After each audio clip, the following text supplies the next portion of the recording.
வங்கக்கடலில் காற்றழுத்த தாழ்வு பகுதி ஒன்று நிலவி வந்த நிலையில் அது தற்போது வலுப்பெற்று புயலாக மாறியுள்ளது.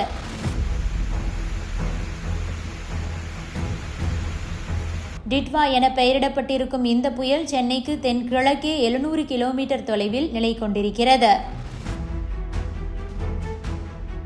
இந்த புயல் 2 நாட்களில் சென்னையை நெருங்கும் என்றும் சென்னை வானிலை ஆய்வு மையம் எச்சரித்துள்ளது.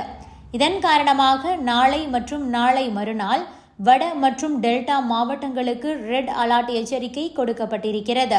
இந்த நிலையில்தான் இலங்கையை ஒரு வழியாக்கி கொண்டிருக்கிறது இந்த புயல். இலங்கையில் கடந்த 17ஆம் தேதி முதல் தொடர் கனமழை பெய்து வருகிறது. அதனுடன் நிலச்சரிவும் வெள்ளப்பெருக்கும் சேர்ந்து கொண்டது.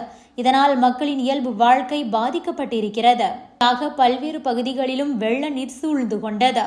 இலங்கையில் கனமழையில் சிக்கி 33 பேர் இதுவரை பலியாகி இருக்கின்றனர். 44 பேரை காணவில்லை. 10 பேர் வரை காயமடைந்துள்ளனர் என பேரிடர் மேலாண் அமைப்பு வெளியிட்டுள்ள சமீபத்திய தகவல் தெரிவிக்கிறது. இதனால் மொத்தம் 17 மாவட்டங்கள் பாதிக்கப்பட்டுள்ளன. இதில் பதுல்லா மாவட்டத்தில் அதிக அளவாக 19 பேர் பலியாகி உள்ளனர். 3 வீடுகள் முற்றிலும் இடிந்து விழுந்திருக்கிறது. 381 வீடுகள் பகுதியளவாக சேதமடைந்துள்ளன. பொதுமக்கள் அவசர உதவிக்கு 117 என்ற எண்ணில் தொடர்பு கொள்ளலாம் என அறிவிக்கப்பட்டுள்ளது.